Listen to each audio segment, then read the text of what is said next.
안녕하십니까, 박성호입니다. 오늘은 우크라이나 사태의 기원과 본질을 설명드리겠습니다. 보통 한국인들은 평화롭게 있던 우크라이나를 러시아가 무력으로 병합하는 바람에 오늘날 같은 사태가 왔다. 이게 다 러시아의 영토 욕심 때문이다. 러시아가 문제다. 이렇게 알고 계시는데 그게 그렇게 단순하지가 않습니다. 서구 세계의 주류 미디어들이 세뇌시켰기 때문에 그게 상식이라고 생각하고 있습니다. 우크라이나 사태의 본질을 알기 위해서는 2013년 키예프에서 있었던 대규모 마이단 시위, 2014년 러시아의 크림 병합에 이르는 일련의 과정을 제대로 이해할 필요가 있습니다. 또 그 이전에 나토가 우크라이나를 편입시키기 위해 얼마나 집요하게 시도했는지도 알아야 합니다. 최근 미국은 나토의 동준을 서면으로 확약한 바 없다고 주장하고 있지만 2008년에 이미 나토는 부카레스트 정상회담에서 우크라이나와 조지아의 회원 가입에 찬성한다. 나토 회원국들은 이들 두 나라의 가입에 환영하기로 동의했다고 선언한 바 있습니다. 여기에 대해 가장 명쾌한 논점을 제시하고 있는 학자가 시카고 대학의 존 미어시하이머 석좌 교수입니다. 그는 무정부적 국제 시스템에서 지역적 헤게모니를 장악하려는 강대국들의 합리적 욕구로 추동되는 상호 행동을 설명한 오펜시브 리얼리즘, 공격적 현실주의라는 이론으로 유명합니다. 그는 2003년에 이라크 전쟁을 반대했고 1994년 우크라이나의 핵 포기 결정을 반대하기도 했습니다. 핵 억지력이 없는 우크라이나는 필연적으로 러시아의 침공에 직면하게 될 것이라고도 했습니다. 존 미어시하이머 교수는 국내에서도 여러 저서로 잘 알려져 있습니다. 최근 한국에 소개된 그의 저서로는 미국 외교의 거대한 환상으로 번역된 The Great Delusion이 있습니다. 여러 경로를 통해 국제정세와 시사에 대해 통찰력을 제공해 주시는 이춘근 박사가 번역한 책입니다. 그는 향후 10년에서 15년이면 미국의 세계 리더 시대가 끝날 것이고 미국의 동맹 구조도 바뀔 것으로 예측했습니다. 동아시아에서는 타이완 해협의 전쟁 발발 가능성이 가장 크고 지정학적으로 한국도 이에 영향을 받을 것으로 내다봤습니다. 존 미어시하이머 교수는 우크라이나 사태가 꼬이게 된 것은 서방 때문이라고 주장하는 학자입니다. 우크라이나는 민족별 구성이 아주 다양합니다. 우크라이나인이 77.8%로 가장 많고 그 다음에 러시아계로 17.3%를 차지합니다. 기타가 4.9%인데 이 또한 굉장히 다양합니다. 벨라루시, 몰도비아, 크리미아 타타르, 불가리아, 헝가리, 루마니아, 폴란드, 유태인, 아르메니아, 그리스, 심지어 독일기도 있습니다. 상상이 안 될 정도로 다양한데 요구도 분출하고 있습니다. 최근 우크라이나 사태를 맞아 헝가리는 헝가리계 주민들을 차별하지 말고 잘 보호하라는 요구를 우크라이나 정부에 하기도 했습니다. 마이단 색깔 혁명과 러시아의 개입이 있었던 2014년 당시 우크라이나를 설명하는 지도입니다. 여기서 남쪽의 옅은 보라색으로 표시된 지역들은 러시아어가 압도적인 비율로 사용되는 지역입니다. 크림 반도와 돈바스를 포함하고 있습니다. 반면 키예프를 포함한 북부 지역은 우크라이나어가 압도적으로 통용되는 지역입니다. 자주색 빗줄로 표시된 곳이 시위가 발생한 지역이고 검은색 빗줄로 표시된 곳은 정부 청사가 시위대에 점거당한 지역입니다. 우크라이나어와 러시아어는 다른 별개의 언어이긴 하지만 단어나 문장 구조가 비슷해 서로 알아들을 정도로 유사합니다.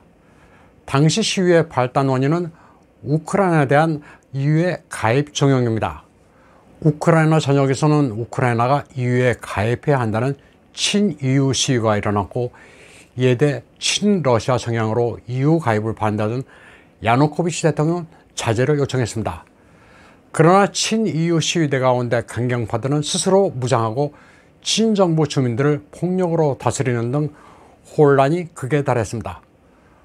우크라이나의 친서방 시위대는 우크라이나의 독일 나치 부역자를 기르는 행사를 벌이면서 극단적인 반러시아 기조로 나갔습니다. 우크라이나 혼란의 배후에는 서방 세력이 있었습니다. 미국의 맥케인 상원의원 시위대 앞에서 연설까지 했고 독일의 전 외교부장 베스테벨레도 시위대를 방문해 격려했습니다. 특히 독일의 개입은 두드러졌습니다. 소요 세력 중 하나인 우크라이나 민주동맹은 독일 아데나워 재단으로 건설됐습니다. 또 다른 소요 세력의 하나인 조국당은 2004년 오렌지 혁명 당시 조지 소로스의 오픈 소사이어티의 지원을 받았습니다. 우크라이나 색깔 혁명은 외부 세력이 대거가시한 정변이나 다름없었습니다. 당시 야누코비치가 EU 가입에 반대한 이유는 명확했습니다. EU와 IMF가 EU 가입의 전제 조건으로 우크라이나 산업 전반의 구조 조정을 요구했기 때문입니다. EU와 IMF는 우크라이나에 대해 화폐 평가 절하, 정부 지출 긴축, 난방용 가스에 대한 정부 지원 중단 같은 도저히 받아들일 수 없는 조건을 제시했습니다. 미어시하이머 교수는 미국과 서유럽의 우크라이나 접근 요소를 세 단계로 봤습니다. 나토와 EU의 확장, 그리고 이를 위한 오렌지 혁명 조성입니다. 당시 러시아는 부카레스트 정상회담에 경고했습니다. 우크라이나와 조지아의 나토 편입은 전 유럽에 심대한 결과를 초래할 엄청난 전략적 오판이 될 것이라고 비판했습니다. 현재 우크라이나 사태의 씨앗은 이때부터 있었던 겁니다. 2013년과 2014년에 걸쳐 우크라이나에서 있었던 사건을 정리하면 이렇습니다. 2013년 11월 21일 친러시아계 야누코비치 대통령은 EU 가입 요청을 거부합니다. 그랬더니 바로 12월 1일 키예프 시청 앞 광장에서 대규모 시위가 발생합니다. 슬라브어로 시청 앞 광장 또는 넓은 장터를 마이단이라고 합니다. 그래서 우크라이나 색깔 혁명을 마이단 혁명이라고도 부릅니다. 12월 17일 푸틴은 우크라이나에 대해 150억 달러의 지원책을 발표하지만 시위는 잦아들지 않습니다. 그리고 해가 바뀌자 사람들이 살해되는 폭력 시위로 비화되고 우크라이나는 혼돈으로 빠져듭니다. 2월이 되자 야누코비치는 5월 총선을 약속하고 우크라이나에서 도주하게 됩니다. 야누코비치가 망명하자 우크라이나 의회는 소수 민족 언어를 금지하는 등 공포 정치를 하게 됩니다. 그러자 여기에 위기를 느낀 러시아는 2014년 2월 27일 군대를 급파해 크림 반도의 거점을 장악합니다. 그리고는 군대 본진을 크리미아로 밀고 들어가게 합니다. 마이단 혁명으로 생명의 위협을 느낀 러시아계를 보호하기 위해서였습니다. 그리고 3월이 되자 러시아계가 다수인 크리미아 의회는 러시아 귀속 여부를 묻는 국민투표를 실시하게 됩니다. 러시아 귀속 찬성으로 국민투표 결과가 나오자 러시아는 크림을 편입하게 됩니다. 호전적인 러시아가 무작정 군대를 몰고 가서 크림을 먹은 것으로 알고 있는 사람들이 많지만 저간에는 이런 사정이 있었습니다. 한편 러시아를 향하는 나토 공세의 축은 프랑스, 독일, 폴란드, 우크라이나를 잇는 라인입니다. 물론 이틀 전 독일 베어복 외무장관이 우크라이나에 대한 공격적 무기 공급은 하지 않겠다고 약속하는 등 대러시아 유화 자세를 보이고 있기는 하지만 완충적인 우크라이나를 편입하려는 서구 세계 러시아는 충분히 분개할 만합니다. 최근에는 스웨덴과 핀란드가 러시아를 잔뜩 경계해 나토에 새로 가입할 가능성이 높아지고 있습니다. 하지만 나토 안에서 미국과 영국, 폴란드, 발틱 3국을 제외하고는 러시아에 갈수록 고개를 숙이고 있습니다. 나토 자체가 방위비 1% 이상을 부담하는 나라가 거의 없어 그 전력이 예전만 못하고 각국마다 셈법도 다릅니다. 러시아를 악마화하려는 미국의 전술은 오래전부터 철저히 기획됐습니다. 미어시하이머 교수는 2019년 4월 19일자 뉴욕타임스 기사를 그 증거로 제시했습니다. 2차 대전 이후 미국은 소련의 팽창주의 야심을 저지하기 위해 굳은 결심을 한 것처럼 오바마도 러시아의 경제 정치적 대외 관계를 차단하는 식으로 푸틴 대통령을 고립시키는데 초점을 맞추고 있다는 겁니다.